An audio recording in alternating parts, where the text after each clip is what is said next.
Good morning, students. Myself Manish Arya. I am lecturer in Mechanical Engineering Department of Government Polytechnic College Hanumangarh. आप सभी का ME 209 workshop technology and metrology के topic comparator की video lecture series में स्वागत है। इससे पहले हमने लास्ट वीडियो में कंपैरेटर के बेसिक प्रिंसिपल के बारे में डिस्कशन किया था कि कंपैरेटर इंडस्ट्री में कैसे यूज होता है। उसका कंपैरेटर का यूज हम किन्हीं भी दो कंपोनेंट के डायमेंशन के डिफरेंस को मेज़र करने में कैसे यूज़ करते हैं। उसके अलावा हमने कंपैरेटर के क्लासिफिकेशन को समझा था कि हमने डिफरेंट कंपैरेटर कौन कौन से हैं, mechanical comparator, electrical comparator, electronic comparator और न्यूमेटिक कंपैरेटर। आज की वीडियो लेक्चर सीरीज में हम मैकेनिकल कंपैरेटर को देखेंगे और उस मैकेनिकल कंपैरेटर में डायल इंडिकेटर को की वर्किंग प्रिंसिपल, वर्किंग मैकेनिज्म और एडवांटेज के बारे में बात करेंगे। तो आइए हम समझते हैं मैकेनिकल कंपैरेटर क्या होता है। A mechanical comparator employs mechanical means for magnifying the small movement of the stylus of the measuring stylus. जैसा कि आपको मैंने लास्ट वीडियो में बताया था कि कोई भी कंपैरेटर के अंदर स्मॉल मूवमेंट को मैग्नीफाइंग करने के लिए एक मैग्नीफाइंग डिवाइस लगी होती है, उसी प्रकार मैकेनिकल कंपैरेटर में उस स्मॉल मूवमेंट को मैग्नीफाइंग करने उस स्मॉल मूवमेंट को मैकेनिकल मींस की सहायता से मैग्नीफाई किया जाता है। Mechanical comparator operating essentially on the same principle are available in different design. Mechanical comparator के अलग अलग डिज़ाइन अवेलेबल है और वो सभी डिज़ाइन सेम प्रिंसिपल पे काम करते हैं। और वो डिज़ाइन कौन से हैं? पहला है डायल इंडिकेटर, दूसरा है लीवर कंपैरेटर, तीसरा है सिग्मा कंपैरेटर, चौथा है जॉनसन माइक्रोकैटर, पांचवा है reed type comparator. The method of magnification in all mechanical comparator is effected by means of lever, gear system and combination of these element. Mechanical comparator में जो magnification का जो method है वो लीवर, गियर सिस्टम या इनके combination के द्वारा इफेक्ट होता है। Its manufacturing require high degree of skill and accuracy. Mechanical comparator की मैन्युफैक्चरिंग के लिए हमें high degree of skill and accuracy की रिक्वायरमेंट होती है। The magnification of mechanical comparator ranges from 300 to 500 to 1 and use mostly for inspection of small parts machine to close limits. Mechanical comparator की magnification high होती है और ये mostly small parts के inspection के लिए यूज होते हैं। डायल इंडिकेटर मैकेनिकल कंपैरेटर का एक टाइप होता है dial indicator.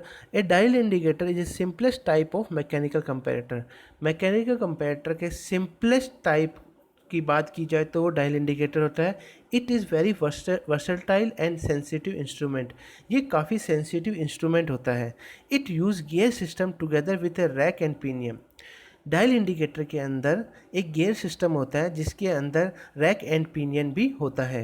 The essential part of the instrument is a like a small clock with A plunger projecting at the bottom. Mechanic dial indicator के अंदर एक स्मॉल क्लॉक और इसके bottom हिस्से पे एक प्लंजर लगा होता है। जैसा कि आप इस पार्ट को देख पा रहे हैं, ये वाला हिस्सा और ये वाला हिस्सा, ये एक प्लंजर होता है। इस प्लंजर को जिस भी पार्ट का हमको मेजरमेंट लेना होता है उसके ऊपर इस प्लंजर को मूव करवाते हैं। The work piece is place between the table and the plunger. हम जिस भी वर्क पीस का मेजरमेंट करना है उसको टेबल के ऊपर रखते हैं और उसके ऊपर प्लंजर को रखते हैं। A suitable spring gives constant plunger pressure. इस डायल इंडिकेटर के अंदर एक स्प्रिंग होती है जो कि प्लंजर के ऊपर एक कांस्टेंट प्रेशर अप्लाई करती है। A very slight upward pressure on the spindle at the constant plunger at the constant contact plunger moves it upward. यदि उस स्पिंडल के ऊपर कोई स्लाइटली अपवर्ड प्रेशर लगता है, जो कॉन्टैक्ट प्लंजर है उसके ऊपर यदि स्लाइटली अपवर्ड प्रेशर लगता है तो वो प्लंजर ऊपर की तरफ मूव करता है, उससे स्पिंडल मूव करता है और स्पिंडल के ऊपर एक रैक लगा होता है जो कि पिनियन से कनेक्ट होता है। वो रैक मूव करता है जिससे कि पिनियन रोटेट करता है। आप इस डायग्राम में देखिए, ये आपका स्पिंडल है पूरा का पूरा। इस स्पिंडल का जो प्लंजर नीचे वाला हिस्सा है वो वर्कपीस के ऊपर रखा है। अब यदि वर्कपीस की डायमेंशन में कोई अंतर है तो ये प्लंजर ऊपर की तरफ मूव करेगा, और जैसे ही ये प्लंजर ऊपर की तरफ मूव करेगा तो स्पिंडल भी मूव करेगा। और उस स्पिंडल के ऊपर एक रैक होता है, जो रैक पिनियन के साथ कनेक्ट होता है, और जैसे ही वो रैक स्पिंडल मूव करता है तो रैक भी ऊपर की तरफ मूव करता है, जिससे पिनियन रोटेट करता है। अब कोई पूछेगा कि रैक क्या होता है। रैक मतलब कि जिसका ऐसे एक आपके गियर कटे होते हैं एक स्ट्रेट लाइन के ऊपर, जिसका पिच सर्कल डायमीटर इनफाइनाइट होता है, और ये जो रैक है ये आपका एक गियर के साथ, जिसको हम पिनियन बोल रहे हैं, उसके साथ कनेक्ट होता है। यदि स्पिंडल ऊपर की तरफ मूव करेगा तो ये रैक भी ऊपर की तरफ मूव करेगा, जिससे कि पिनियन रोटेट करेगा। This rotational pinion is magnified through a system of gears and lever. आप यहाँ पर देख पा रहे हैं कि यहाँ पर ये 2 नंबर पे जो गियर है ये आगे दूसरे गियर सिस्टम से कनेक्ट होता है। जैसे ही पिनियन मूव करा, जैसे ही आपका रैक मूव करा, उससे पिनियन रोटेट करा। पिनियन रोटेट करने से आपका जो गियर सिस्टम है वो रोटेट करेगा। तो ये जो पिनियन का रोटेशनल है ये मैग्नीफाई किया जाता है। अब ये रोटेशनल ऑफ पिनियन है, इसको मैग्नीफाइंग करना है, वो कैसे कर सकते हैं? System of gear and lever, gear and lever के सिस्टम के साथ उसको मैग्नीफाइंग किया जाता है। और ये जो मैग्नीफाइंग है ये हमें पॉइंटर एंड स्केल, जो डायल इंडिकेटर पर स्केल लगा होता है उस पर एक पॉइंटर है, उसके द्वारा इंडिकेट होता है। इसका मतलब ये है कि it amplify the length of the displacement. जो डिस्प्लेसमेंट आपका हुआ है उसकी जो लेंथ है उसको एम्पलीफाई करता है ये system of gear and lever. उस लेंथ जो डिस्प्लेसमेंट हुआ है उसको एम्पलीफाई करता है और ट्रांसलेट करता है it into the rotation motion of pointer over a circular scale. जैसे मैंने आपको बताया कि जो system of gear and lever है उस डिस्प्लेसमेंट को मैग्नीफाइंग या एम्पलीफाई करने के बाद वो जो पिनियन का रोटेशन मोशन है उसको उस स्केल के ऊपर ट्रांसलेट कर देता है। The dial is graduated into 100 division. यहाँ पर आप देख पा रहे हैं ये जो डायल है, डायल इंडिकेटर का जो डायल है ये 100 डिवीजन में ग्रेजुएटेड होता है। A full revolution of the pointer about this scale corresponding to 1 mm travel of the plunger.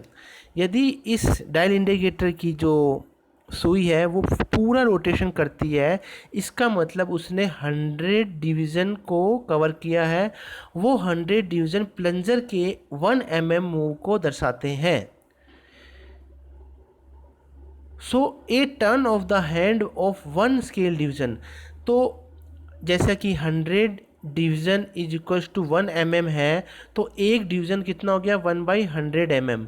तो यही बताना चाह रहा है कि यदि आपका 1 स्केल डिवीज़न स्पिंडल का कितना ट्रेवल हुआ? 0.01 mm। It is usually available having dial graduation of 0.01 mm और even 0.02 mm। Some sensitive type of dial gauge have graduation of 0.00 mm, 0.002 mm।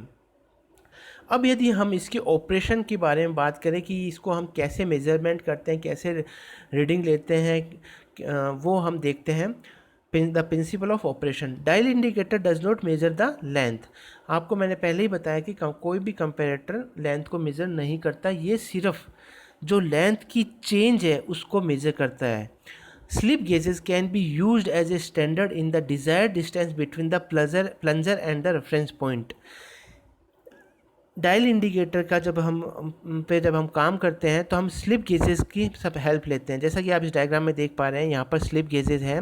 इस स्लिप गेजेस को हमने प्लंजर और वर्क टेबल के बीच में सेट कर लिया। Insert slip gauges in between the spindle and the top surface of reference table.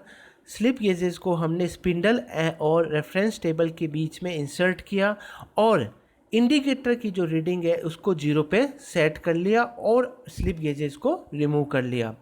जैसे यहाँ पर हमने पहले स्लिप गेजेस को सेट किया और डायल इंडिकेटर की रीडिंग को 0 पे सेट कर लिया। अब हमने इस स्लिप गेजेस को हटा लिया और इसकी जगह एक वर्क पीस को रख दिया जिसकी हाइट हमको इंस्पेक्ट करनी है। The work piece whose height is to be inspected is inserted between the table and reference point. अब हमने इस टेबल और प्लंजर के बीच में वर्क पीस को रखा जिसकी हाइट हमको मेज़र करनी है। If the size is different from the standard size, यदि इस वर्क पीस का साइज इस स्टैंडर्ड स्लिप गेजेस के हाइट से डिफरेंट है तो हमें डायल इंडिकेटर का पॉइंटर मूव करेगा। जैसा कि इस डायग्राम में देख पा रहे हैं कि इस वर्क पीस का साइज इस स्लिप गेजेस की हाइट से ज़्यादा है तो डायल इंडिकेटर की सुई है वो मूव कर गई। And it is the error और difference that can be measured by using the dial indicator. और हम इसका इन दोनों के बीच का डिफरेंस इस डायल इंडिकेटर की सहायता से मेजर कर सकते हैं। तो अब हम देखते हैं डायल इंडिकेटर के एप्लीकेशन क्या क्या है। It can be use to compare two heights और डिस्टेंस बिटवीन नैरो लिमिट्स। मैंने आपको बता दिया कि ये डायल इंडिकेटर किन्हीं भी दो डिस्टेंस या हाइट को कंपेयर करने का काम आता है। It is used for geometrical errors, determine errors in geometrical forms, roundness, taper को मेज़र करने के लिए, या किसी भी वर्क पीस है जो राउंड शेप है उसकी राउंडनेस को की एरर को मेज़र करने के लिए इसका यूज़ करते हैं। It is used for testing the alignment, roundness and parallelism of the workpiece, ये हम पढ़ चुके हैं। it is the most common instrument for quality control and inspection work। मैंने आपको बताया कि इंडस्ट्री में हमको जब इंस्पेक्शन करना होता है कि ये वर्क पीस सही बना है या ये एक लिमिट के अंदर बना है तो हम डायल इंडिकेटर का यूज़ कर सकते हैं। It is use to true and align the machine tools, fixture and work. Machine tools, fixture और वर्क को अलाइन करने के लिए भी इसका यूज़ किया जा सकता है। It is use to test the and inspect the size and trueness of the work finish work.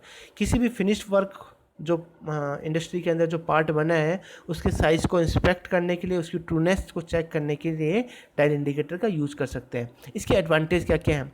इसमें हम कोई भी एक्सटर्नल सप्लाई, कोई भी इलेक्ट्रिकल सप्लाई की रिक्वायरमेंट नहीं होती है। हमको इनपुट में कोई भी इलेक्ट्रिकल सप्लाई और एक्सटर्नल सप्लाई नहीं देनी पड़ती। आगे वाले कंपैरेटर देखेंगे, जब इलेक्ट्रिकल कंपैरेटर पढ़ेंगे उसमें हमको एक्सटर्नल सप्लाई देनी पड़ती है। Mechanical comparator have linear scale which is easily readable. Mechanical comparator के अंदर जो स्केल होता है वो लीनियर होता है जिसको हम आसानी से पढ़ सकते हैं। These are very robust and very compact and hence they are easy to handle। इनको यूज़ करना काफ़ी आसान होता है, ये कॉम्पैक्ट शेप में होते हैं। These are suitable for ordinary workshop condition and these are portable। इनको हम ऑर्डनरी वर्कशॉप कंडीशन में इनको यूज कर सकते हैं। They are inexpensive compare to other comparator की तुलना में ये इनएक्सपेंसिव होते हैं, मतलब कि चीप होते हैं। तो हमने आज मैकेनिकल कंपेरेटर के एप्लीकेशन, एडवांटेज, उसके वर्किंग प्रिंसिपल ऑफ ऑपरेशन और डायल इंडिकेटर का कंस्ट्रक्शन सभी पढ़ा। आज की वीडियो लेक्चर सीरीज़ में इतना ही। आगे वाले वीडियो लेक्चर सीरीज़ में हम दूसरे कंपैरेटर के डिस्कशन करेंगे। Thank you.